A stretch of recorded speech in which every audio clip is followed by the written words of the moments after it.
Doctor Who Season 1 has continued with Boom, the first episode by Stephen Moffat in 7 years. In this video I'll be sharing my thoughts on the story, and yes, there will be spoilers as ever, some pretty big spoilers and talking points in this particular episode, so do not watch this review if you have not seen the episode yet. So, in a nutshell, I thought this was absolutely sensational. Absolutely amazing from beginning to end. It had such a confidence about it. Quite frankly, this is in a different league to Space Babies and The Devil's Cord, which, I liked parts of. I didn't dislike those stories, but I felt they were a bit lacking overall. This was just kind of the complete opposite, really, not to be too dramatic about it, but it just left me thinking, my god, that was good. I mean, take that pre-titles sequence, for instance. There was so much packed into that in terms of introducing us to this world and the whole premise of the story and kind of establishing the scenario and the threats and the stakes as well. Seeing someone else step on a landmine, seeing someone else get attacked by an ambulance. It's nothing too exciting in its own right. It's fairly kind of old school, conventional, traditional Doctor Who stuff. But when all that stuff comes back round later on, actually you realise how clever it is that stuff is set up at the beginning and how economical it is in terms of the writing as well, how clever it is. And it was a relatively long pre-titles sequence as well, I think about 6 minutes or so, and that might have been an issue for me if it wasn't for one thing, which yes, I will talk about now, the elephant in the room. The fact that Varada Sethu, the next Doctor Who companion that was recently announced for Season 2, made a shock appearance in those opening minutes.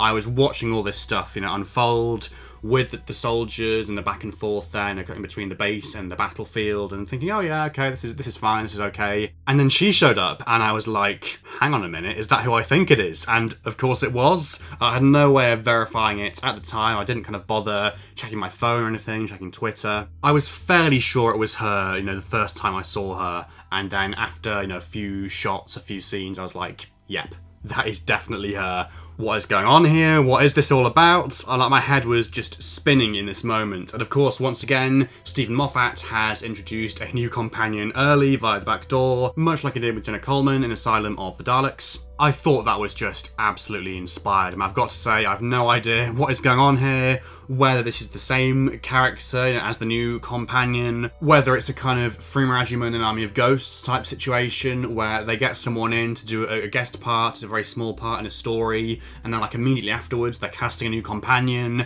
and they think, oh yeah, she was good, let's get her back in full time. I'm sure I'll discuss it more in other videos, but I think at the moment I'm kind of leaning towards the latter, or at least a version of the latter, where maybe, she was brought in as a one-off character, then was cast as a new companion. Maybe retroactively they've kind of put something in place there that says, oh yeah, these two characters are related, there's something bigger going on, but I'm not convinced it was the plan all along. Maybe it was. Either way, whether it's intentional or accidental, first of all, it was fantastic that they were able to keep this a surprise and keep it under wraps with no leaks or anything. Kudos to the production team for doing that. And yes, I thought it was absolutely inspired, and the lovely thing about it as well, as the Susan Twist thing has proved, is that people that are not in the loop about this sort of stuff and don't necessarily know that she's the new companion won't have clocked this whatsoever. There'll be a whole kind of load of viewers who have no idea what's going on, and when she eventually does show up again, that's going to be a really nice surprise for them. I kind of feel like that's been a massive tangent, but she was such a big part of this episode, and she was brilliant, and yeah, personally speaking,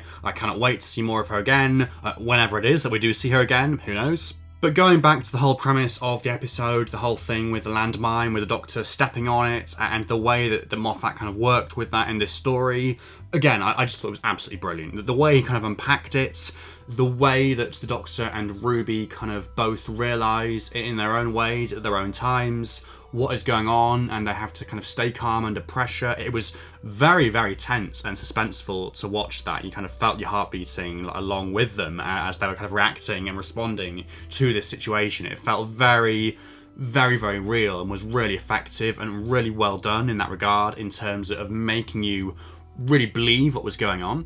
I think beforehand I said that I was really hoping that Moffat would take this idea and just take it to really new, different, interesting, unpredictable places, And that is exactly what he did. I mean, putting aside the kind of twist of having Varada show up so early, you first of all have the first stage where the Doctor is trying to balance himself and put his foot down and needs something heavy to kind of hold in his opposite's hand. The whole revelation about what those cylindrical things actually are, these kind of condensed bodies, which is a horrific idea. And the way that then escalated in terms of John Francis Vater, I think it was, the character who had sadly passed away, and the voice-activated avatar contained within the cylinder, which then comes up as like a hologram. The way that then escalates with John's daughter, Splice, hearing the voice of his avatar running towards it. You know, again, very, very clearly defined stakes where it's like, she's going to reach for that thing and she's going to take it. But if she does that, the Doctor's then going to go off balance and the landmine's going to set off, and it's like, oh my god, this is so tense. And then from there, you know, the way that Varada's character, Monday Flynn, gets embroiled into the whole thing, you know, sticking her nose in with her gun, trying to shoot the Doctor,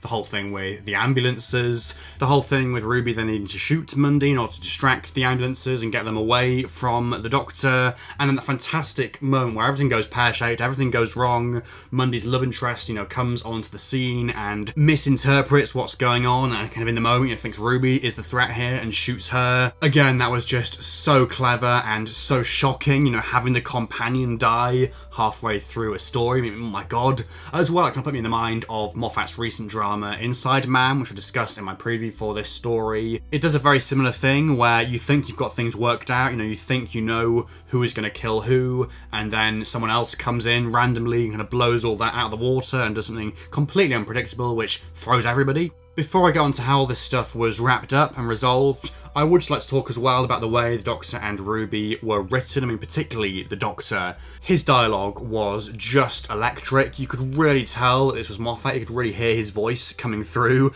and kind of the voices of his previous Doctors, you know, the 11th Doctor, the 12th Doctor, and of course Sherlock as well, the Benedict Cumberbatch Sherlock. That kind of came through very, very clearly at points. There were moments where it was like I was almost kind of watching a new episode of Sherlock with Shooting Atwood playing Sherlock. And also, for that matter, it was slightly kind of off-putting at times, but by no means in a bad way. Because, you know, from the moment the Doctor and Ruby step out of the TARDIS, you know, again, they sound slightly different to the way they've been written before. Again, not in a bad way, I'm not complaining at all, because the way that Moffat writes the Doctor and their companions is just so sophisticated. There's so much in the dialogue, so much detail, so many kind of pithy remarks and little comments, references to past stories, you know, whatever it is, the dialogue just fizzes, and there's always so much to unpack. There's definitely stuff there that went over my head that I didn't fully process, that I need to go back to.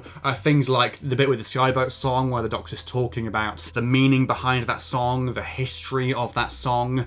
I think it was a similar thing to Wild Blue Yonder, the song, not the story, in terms of it both kind of connoting war but also being comforting to listen to. But yeah, I need to go back and check, because there was so much stuff like that, so much stuff that he manages to pack in, even to the most throwaway lines. It's just so rewarding as a viewer to be presented with that and to watch that. So in terms of the ending, in terms of the way things were resolved, with essentially all kind of coming back round to that motif of Kiss Kiss from the start, you know, again, established in that pre-title scene. You know, part of me in the moment thought, is this a bit too contrived or convenient or too much of a cop-out? But I think overall it was convincing enough. Like I say, it kind of brought things full circle, you know, again, taking something from the pre-title scene, which seemed throwaway at the time, but actually had a massive, greater meaning. This whole idea of the AI avatar corrupting the system like a virus, or at least I think that's what it was. Again, I need to go back and check. But yeah, the whole kind of metaphor of love and war and all that sort of stuff is a bit kind of cliche, perhaps, but ultimately the sentiments behind it is sound, and I thought it was quite nice. Side note as well, but I loved the way that Ncuti pronounced Villengard as Villengard. Fantastic. It's like the whole Metabilis 3 thing all over again. And then that wonderful, beautiful closing scene at the end where they're all kind of staring out across this planet. Wonderful visual effects there, looked absolutely stunning. The way that it also kind of acts as a glimpse into the future as well, with us, you know, seeing Ncuti Gatwa, Minnie Gibson and Varada Sethu there all together for the first time.